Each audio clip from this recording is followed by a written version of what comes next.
Hizi hapa ni ngoma 10 ambazo zinafanya vizuri kinoma kupitia mtandao wa Audiomack Tanzania. Nataka kujua nafasi ya kwanza, nafasi ya pili, nani ambaye ameweza kusimama, nani ambaye ameweza kuingia kwenye chat.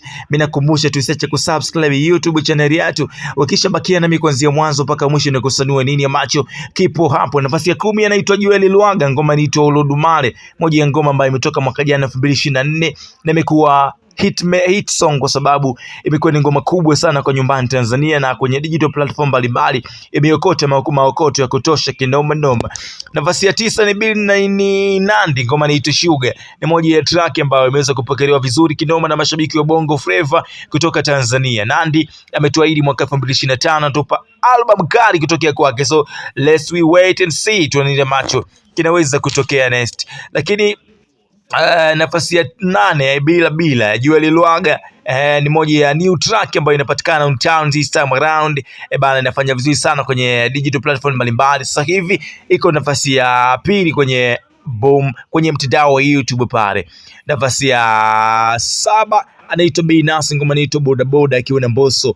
Na nafasi ya 6 ni Zuchu, ngoma inaitwa Mwizi. Ni moja ya ngoma ambayo inapatikana kwenye albamu yake inaitwa Peace and Money. 6 ngoma inaitwa Wangu, Mario akiwa na Harmonize, ni moja ya ngoma pia inapatikana kwenye albamu yake Mario inaitwa The Godson.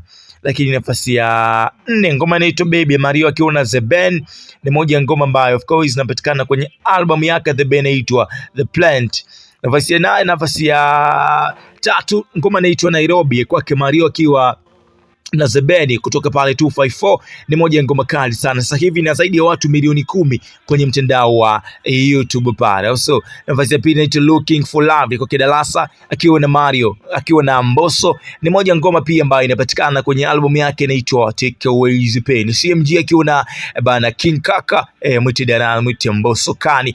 Nafasi ya kwanza We Drop Down, ngoma inaitwa kwa Harmonize akiwa inaitwa Furaha, ni moja ya ngoma ambayo inapatikana kwenye album, ni moja ya ngoma ambayo inapatikana kwenye Boomplay na inapatikana kwenye all digital platform. Lakini kwenye upande wa YouTube this time around ina watu zaidi ya milioni 5 plus wameweza kuisikiliza na kuweza kuitazama huko, na watu zaidi ya milioni 1 wameweza kuiplay katika jukwaa la YouTube bana Audiomack. Lakini pia watu zaidi ya 500,000 wameweza kuisikiliza kwenye jukwaa inaitwa Spotify. So what